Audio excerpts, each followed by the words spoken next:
الحمد لله رب العالمين، والصلاة والسلام على سيد الأنبياء والمرسلين وعلى آله وأصحابه أجمعين. أما بعد، قال الله تعالى: ولنبلونكم بشيء من الخوف والجوع ونقص من الأموال والأنفس والثمرات وبشر الصابرين. برادران اسلام، جیسا کہ آج کل یہ بات ہم پر کوئی ڈھکی چھپی نہیں ہے کہ ہم احساس کمتری کا شکار ہیں، ہمارے اوپر حالات تھوڑے تنگ چل رہے ہیں، اور یہ کوئی نئی چیز نہیں ہے، بلکہ اللہ رب العزت نے قرآن کریم میں فرمایا ہے کہ اگر تم اپنے آپ میں ایمان والے ہونے کے دعوے دار ہو، اور یہ دعوے دار ہو کہ ہم اللہ کے سچے مسلمان ہیں اور سچے اطاعت کرنے والے ہیں، تو اللہ فرماتے ہیں وَلَنَبْلُوَنَّكُمْ بِشَيْءٍ مِّنَ الْخَوْفِ، کہ ہم تمہیں ضرور بھی ضرور ڈر کے ذریعے آزمائیں گے. اس لیے گھبرانے کی ضرورت نہیں ہے. اللہ فرماتے ہیں کہ ہم تمہیں ضرور بھی ضرور آزمائیں گے، خوف کے ذریعے تمہیں آزمائیں گے، تمہارے اوپر ڈر مسلط کریں گے، تمہارے سامنے حالات آئیں گے، خوف تمہارے اوپر آئے گا، لیکن تم اگر اللہ تبارک و تعالیٰ کے سچے بندے ہو، تم اگر اللہ تبارک و تعالیٰ کے پکے اطاعت گزار ہو، اور تم اللہ تبارک و تعالیٰ کی شریعت پر مضبوطی کے ساتھ چلنے کے دعوے دار ہو، تو اللہ فرماتے ہیں تم جمے رہو گے. آگے فرماتے ہیں کہ صرف ڈر کے ذریعے نہیں آزمائیں گے، بلکہ والجوع ونقص من الاموال، اللہ تبارک و تعالیٰ تمہیں بھوک کے ذریعے آزمائیں گے، تمہارے کاروبار کے اوپر ڈاکے ڈالے جائیں گے، تمہارے اوپر طرح طرح کی آزمائشیں آئیں گی، مسلمان ہونے کے نام پر یا ایماندار ہونے کے نام پر، کسی بھی نام پر آپ کے سامنے آپ کے حالات تنگ کیے جائیں گے. آگے اللہ فرماتے ہیں وَنَقْصٍ مِّنَ الْأَمْوَالِ وَالْأَنفُسِ، تمہارے جانوں میں نقصان کر کے اللہ تبارک و تعالیٰ تمہیں آزمائیں گے. اسی طریقے سے تمہارے مال میں، تمہارے کاروبار کے اندر نقصان کر کے اللہ تبارک و تعالیٰ تمہیں آزمائیں گے.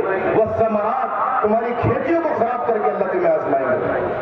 اللہ تبارک و تعالیٰ جب آزماتے ہیں تو ہمارے اوپر کئی سے کئی اللہ تبارک و تعالیٰ آزمائش لاتے ہیں، کئی سے کئی آزمائش آئے گی، لیکن ہمیں یہ سوچنا ہے کہ اس کا مطلب اللہ ہم سے پیار کرتا ہے، اللہ تبارک و تعالیٰ ہم سے لگاؤ رکھتا ہے، تبھی اللہ ہمیں آزما رہا ہے. اگر ہمارے اوپر آزمائشیں ہیں، اگر ہمارے اوپر طرح طرح کی مصیبتیں ہیں، تو واقعی آپ اس بات کو جو ہے احساس کمتری کا شکار مت ہوئیے، بلکہ اس بات پر یہ سوچئے کہ اللہ تبارک و تعالیٰ ہم سے پیار کرتا ہے، اور ہم سے پیار کرنے کی بنیاد پر اللہ نے آزما رہا ہے کہ یہ میرے پیار پر اور میرے دین پر جیسے اب ہے ایسے جمے ہوئے ہیں یا نہیں ہے. یہ ان کے اوپر جب آزمائش آئے گی، ان کی اولاد پر جب خطرہ آ جائے گا، ان کے گھروں پر جب خطرہ آ جائے گا، ان کے کاروبار کے اوپر کوئی چھاپا یا کوئی خطرہ لگ جائے گا، تو اب اللہ تبارک و تعالیٰ دیکھتے ہیں کہ اب میری محبت کے اندر یہ جمع رہے گا، یہ بکھر جائے گا. اسی لیے اللہ نے فرمایا وَلَا تَهِنُوا وَلَا تَحْزَنُوا وَأَنْتُمُ الْأَعْلَوْنَ إِن كُنتُم مُؤْمِنِينَ. اللہ نے اعلان کیا ہے کہ تمہیں کسی طرح سے گھبرانے کی ضرورت نہیں ہے، تمہیں کوئی افسوس کرنے کی ضرورت نہیں ہے. اللہ تم سے وعدہ لیتا ہے تم سربلند رہو گے، اللہ تم سے وعدہ لیتا ہے تم لیڈر رہو گے، اللہ تم سے وعدہ لیتا ہے کہ پوری قیامت تک کے لیے ساری باغدور حکومت کی اور قیادت کی تمہارے ہاتھ میں ہوگی. اللہ فرماتے ہیں ان کنتم مؤمنین، شرط یہ ہے کہ تم ایمان والے ہو، اللہ سے ڈرنے والے ہو. لیکن آج ہمارے سامنے جو حالات ہیں، ہم کسی اور کے ساتھ جنگ میں نہیں ہیں، بلکہ ہم اللہ تبارک و تعالیٰ کے خلاف جنگ میں ہیں. ہم ہر جگہ اللہ تبارک و تعالیٰ کے خلاف جنگ کے اندر ہیں، اللہ کو ناراض کرنے پر لگے ہوئے ہیں. ہمارے اوپر حالات نہیں بدل سکتے. اللہ نے فرمایا حالات کے بدلنے کے لیے سب سے پہلے تمہیں جو ہے اللہ تبارک و تعالیٰ پر ایمان رکھنا ہوگا، اللہ تبارک و تعالیٰ کا اطاعت گزار بننا ہوگا. لیکن ہم اللہ تبارک و تعالیٰ کی ڈگر سے ہٹے ہوئے ہیں، ہم اللہ تبارک و تعالیٰ کی طرف سے پیچھے جا رہے ہیں. اسی لیے ہمارے اوپر یہ سارے حالات ہیں. آپ دیکھ لیجئے رمضان کے مقدس کا مہینہ گیا، اور رمضان مقدس کے مہینے کے اندر ہم ایک تو روزے نہیں رکھ رہے، عام مسلمان بالکل تندرست اور وہ روزے نہیں رکھ رہا. اگر آپ کو کوئی عذر ہے تو روزے نہیں رکھ سکتے، لیکن شریعت کے اندر ہے کہ تشبہ بالصوم آپ پر لازم ہے، روزے دار کے جیسے رہنا آپ پر لازم ہے. لیکن تندرست ہونے کے بعد بھی روزہ نہ رکھ کر بلکہ اللہ تبارک و تعالیٰ کے خلاف اعلان جنگ کرتے ہیں. ہم کھلے عام کھاتے ہیں، کھلے عام پیتے ہیں. اس کا مطلب یہ ہے کہ اللہ تبارک و تعالیٰ سے ہم اعلان جنگ میں ہیں کہ دیکھ تو نے ہمیں بھوکا رہنے کا حکم دیا تھا، وہ پوری دنیا کے سامنے کھل کر کھا رہا ہے. ہر محاذ پر جب ہم دیکھیں گے تو ہم اللہ تبارک و تعالیٰ کو ناراض کر کرنے پر لگے ہوئے ہیں۔ اس لیے اگر حالات کو بدلنا ہے، اگر اپنے اندر تبدیلیاں لانی ہے، تو اللہ تبارک و تعالیٰ فرماتے ہیں کہ نا امیدی مت کرو، انہ لا ییأس من روح اللہ الا القوم الکافرون۔ اللہ فرماتے ہیں کہ نا امیدی کفر ہے۔ اگر آپ نا امید ہوں گے تو اس کا مطلب ایمان آپ کے اندر نہیں ہے۔ اگر آپ کے اندر ایمان ہے تو نا امیدی نہیں ہے۔ بس آپ کو اپنے ایمان پر جمے رہنا ہے، آپ کو اپنے ایمان پر ڈٹے رہنا ہے۔ اللہ وعدہ لیتا ہے آپ سے کہ انشاءاللہ آپ سربلندی آپ کو ملے گی۔ اس لیے میرے بھائیوں، بہت نازک حالات، جو کچھ ہے سب آپ کے سامنے ہے۔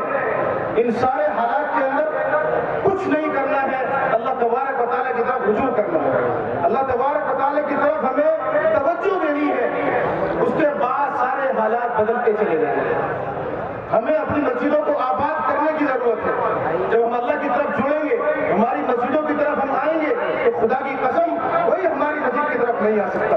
نہ کوئی 4 بجے آپ کی مسجد کے اوپر کوئی بات ہوگی، نہ آپ کو شام میں ہوگی، نہ رات کو ہوگی، لیکن ہمیں اپنی مسجدوں کو آباد کرنے کی ضرورت ہے۔ آج حالات یہ ہے کہ ہم جب فجر کی نماز میں آتے ہیں تو ہمارے اسی محلے کی مسجد کے اندر 5 نمازی ہوتے ہیں، اور جب ہم اسی مسجد کے اندر محلے کے نمازی جمعے کے دن آتے ہیں تو ہماری مسجد وہی بھر جاتی ہے، جگہ نہیں ہوتی ہے اس میں بیٹھنے کی۔ آپ مجھے بتائیے کہ اللہ تبارک و تعالیٰ نے جو جمعہ فرض کیا ہے وہ بعینہ فجر کی نماز بھی اسی طرح فرض کی ہے۔ دنیا کا کوئی بھی عالم، دنیا کا کوئی بھی مفتی آپ لا کر کھڑا کیجیے اور اس کے سامنے یہ کہلوائیے کہ یہ فجر کی نماز الگ ہے اور جمعے کی نماز الگ ہے، کوئی نہیں کہہ سکتا آپ سے۔ بحیثیت فرض دونوں نمازیں برابر ہیں۔ اس لیے اگر آپ کو اللہ کی طرف رجوع کرنا ہے تو اپنی مسجدوں کو آباد کرنا ہوگا۔ جب اپنی مسجدوں کو ہم آباد کریں گے، خدا کی قسم سارے حالات درست ہوتے چلائیں گے اور ہم ہر محاذ پر دین کے اعتبار سے مضبوط ہوتے چلے جائیں گے۔ ہم نے اپنی مسجدوں کو ویران چھوڑ دیا ہے، ہماری مسجدیں غیر آباد ہیں۔ ہر کوئی جانتا ہے کہ مسجدوں کے اندر سے جمعے کے لیے رسمی طور پر آنے لگے ہیں، اس لیے ہماری مسجدوں کی طرف بھی نگاہیں ہیں، ہمارے اوپر بھی نگاہیں ہیں۔ اس لیے صرف اور صرف اللہ تبارک و تعالیٰ کی طرف رجوع کرنے کی ضرورت ہے، اپنی مساجد کو آباد کرنے کی ضرورت ہے، تو انشاءاللہ اللہ تبارک و تعالیٰ ہمیں سربلندی بھی عطا فرمائیں گے اور اللہ تبارک و تعالیٰ ہمیں ذلت سے بھی محفوظ فرمائیں گے۔ اللہ تبارک و تعالیٰ ہم سب کو توفیق عطا فرمائے۔ وآخر دعوانا الحمدللہ۔